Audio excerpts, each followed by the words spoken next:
Now, Fox 16 Sports. Now, while most of the sports world is having a silent night, if you will, taking Christmas Eve off, the Hogs coaches, not so much. Brett Bielema continuing to fill those empty slots on his coaching staff. Today, he brought Coach Joel Thomas from the University of Washington to coach his running backs. Thomas's job is particularly important because of Bielema's scheme being so dependent on that running attack. He's coached several record-breaking running backs in the Big Ten and Pac-12. Thomas has strong ties of recruiting in Texas, especially the Dallas area, which produces tons of talent every single year.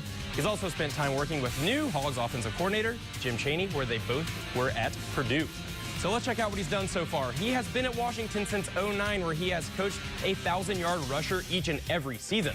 That's a great statistic to have. Chris Polk, now with the Philadelphia Eagles, was his first 1,000-yard rusher in his first 3 seasons, and then Bishop Sankey this year. He emphasizes protecting the rock. Washington backs just 1 lost fumble in all of 2011, and Thomas has also coached under John L. Smith in '02 and Bob Petrino in '03 while at Louisville. Now, while all looked bleak for Cowboys fans after yesterday's home loss to the Saints, their playoff chances, their destiny, completely out of their hands. But since the Ravens beat the Giants, the G-Men are out of the NFC title race.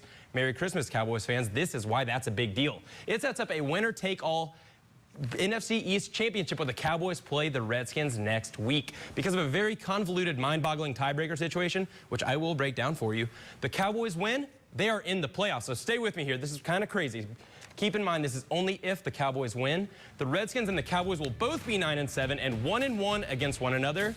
So there's no tiebreaker there. The first tiebreaker is their record against their division. Both the Cowboys and the Skins would be 4-2. You do the math, still no tiebreaker. But the Cowboys would win the next tiebreaker, record against common opponents or teams that they both played, the Cowboys and the Redskins. The Cowboys are 8-4 in those games, while the Redskins are just 7-5.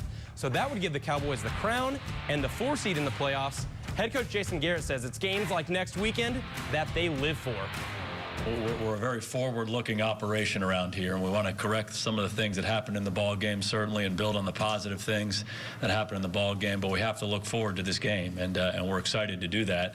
Again, you work very hard to get to this point. It'll be a great opportunity for our football team to win the East. It's a hard division to win, and we have a chance to do it at their place on Sunday night. So we are very forward-looking. We'll correct the things that weren't good in this ball game, but get ready for the Redskins. Are you one who believes it? Now, the Indianapolis Colts have already punched their ticket to the postseason, and they've done it without a key cog to that machine.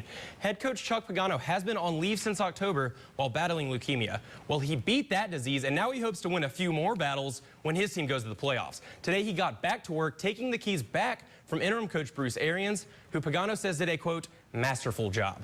Pagano, so eager to get back to work, on Monday, he was the first one to show up at team headquarters. You gotta like that. That's like our Donna Terrell, always the first one in the building. Interim coach Arians, a prostate cancer survivor himself, established this goal. Played long enough so Pagano could return to the sideline this season. Looks like that mission was accomplished, and in one of the truly inspirational stories of the NFL season. Never take one day, for granted. It is a privilege to be standing here today. It is a blessing.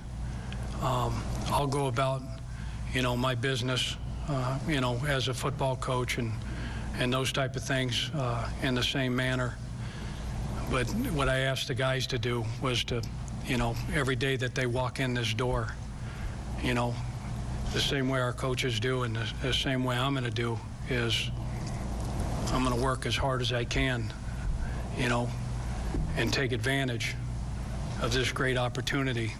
Good for Coach Pagano. Great stuff from him. Amazing stuff. Good story. In honor of the season of giving, here's a great precursor for Christmas Day. Check out this kid's reaction when he gets Arizona Cardinals linebacker Sam Acho's gloves. He can not even contain the excitement. There's going to be millions and millions of kids around the world tomorrow with this same reaction. He can't even contain it.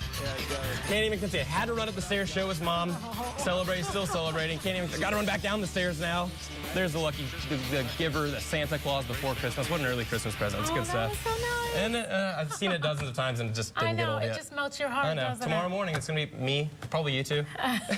Yeah, exactly. Okay, so Joel Thomas, protecting the rock. That's important. We've seen a couple times this year the Hogs would get to the red zone. Yeah. Untimely turnovers would cost them. Protecting that rock is utmost importance, especially when you're giving the running backs the ball 25 times a game, 40 times a game. Who knows, like, they need to protect the ball, They need to especially in protect this the ball. offense. That's exactly right. Okay, we'll be right back. Thanks.